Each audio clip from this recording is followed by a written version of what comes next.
Parang sa police, kung wala kang search warrant, wala kang warrant of arrest, hindi ka pwedeng pumunta dun sa tao. So, kailangan mo ng letter of authority. Yung mission order naman ho, MO, yung initial na MO, usually this is issued because you want to do surveillance. No? So, meron kang suspecha na hindi ho siya nag-i-issue ng resibo, hindi niya nire-report lahat. So, wala bang limitation ang pag-issue ng LOA to a particular individual or entity? No, during my time, I issued a audit plan, no, and in it there's a specific provision that said you can only audit a taxpayer 2 consecutive years. Welcome back to Master Kalog, and don't forget to subscribe and click notification bell for more updates.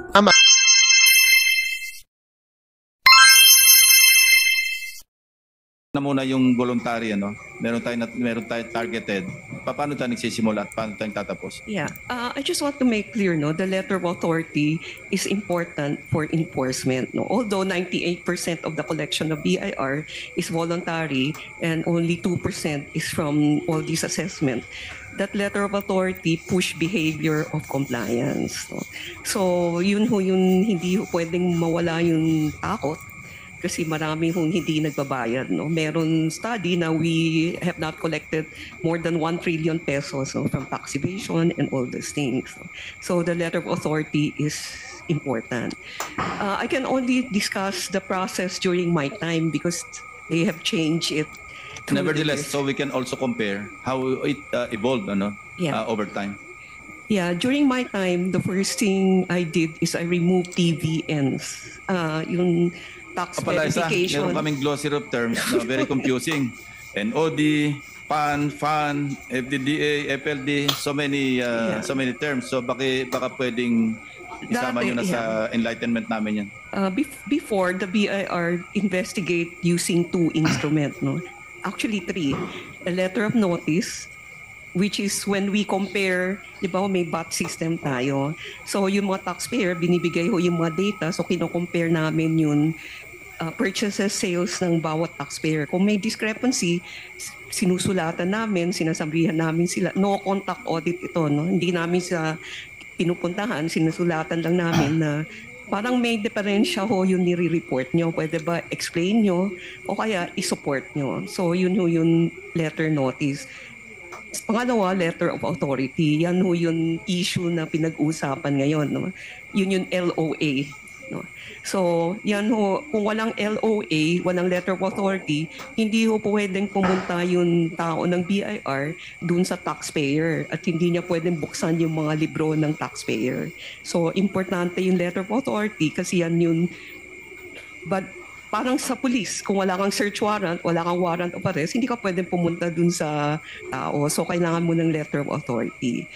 Yung mission order naman ho, MO, yung initial na MO, usually this is issued because you want to do surveillance. No? So, meron kang suspecha na hindi mo siya nag-i-issue ng resibo, hindi niya nire-report lahat. So, magbibigay ka ngayon ng mission order, pwede mong tayuan sa tabi yung kahera. No? So, bawat transaction, yung BIR naglilista. No, anong basic difference ng LOA sa mission order? Yung mission order is gusto mong Specific.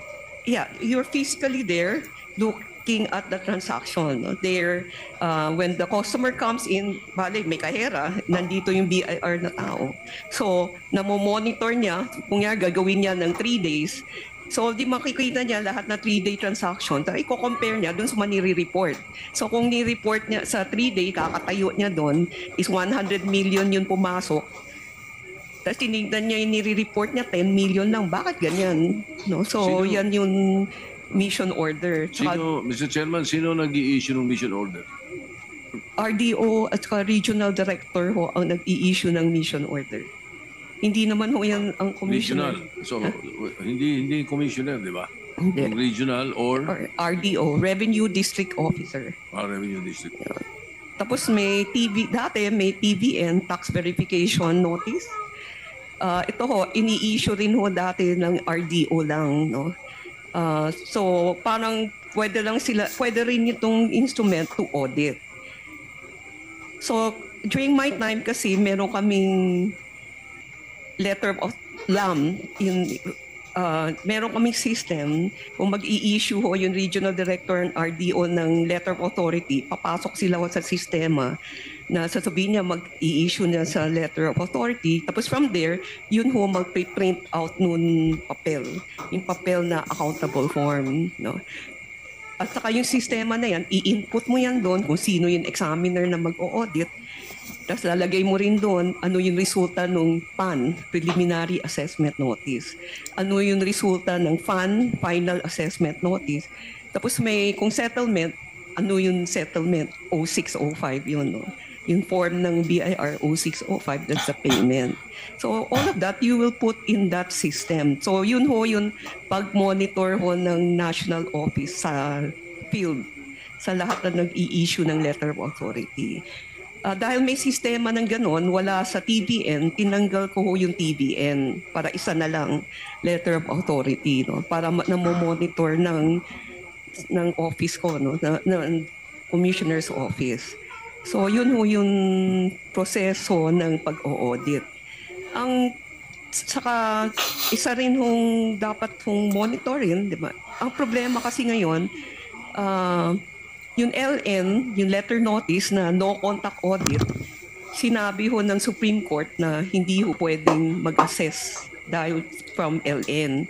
Kailangan lang letter of authority. Kaya siguro napapansin nyo sa isang taon, 4 na LOA ang nai-issue kasi yung dating LN, ini-issuean nila ng letter of authority. No? So, nagbabat return kayo every quarter. So, 4 na quarter yan. So, letter of authority mo, 4. Wala bang limitation ang pag-issue ng LOA to a particular individual or entity? No, during my time, I issued a audit plan, no? And in it, there's a specific provision that said you can only audit a taxpayer 2 consecutive years. Kung kung gusto mo siya i-audit ng 3rd year, kailangan sabihin mo na may fraud. May discrepancy ng malaki, no? Tsaka yung assessment mo malaki. Kasi kung hindi ho malaki, tatanungin ka, bakit yan ang pinili nyo? Ang dami-daming ibang taxpayer. Bakit siya ulit? Ang liit naman yung kinokolekta nyo. So, in 2015, I issued an audit program where there's a specific provision that you cannot audit a person 3rd consecutive time, except if you can say there's fraud. Kasi we allow the second.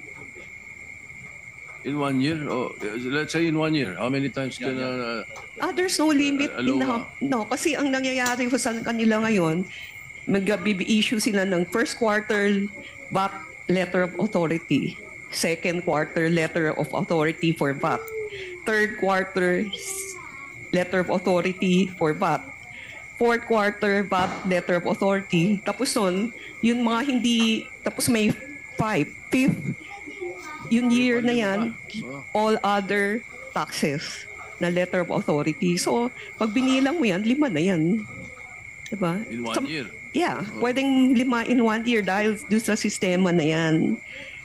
Kasi nga sabi ng... 5 in 1 year para sa isang taxpayer? Yeah, pwedeng 5 in 1 year the way it is done now. Diba?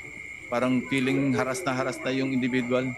Yeah. O yun. So, kasi dati, nagle-letter notice lang ho kami na sinasabihan lang namin yung taxpayer, alam nyo, may ni-report kayong purchase. Pero yung sinabihan nyo na binilahan nyo, hindi naman nagre-report ng sales.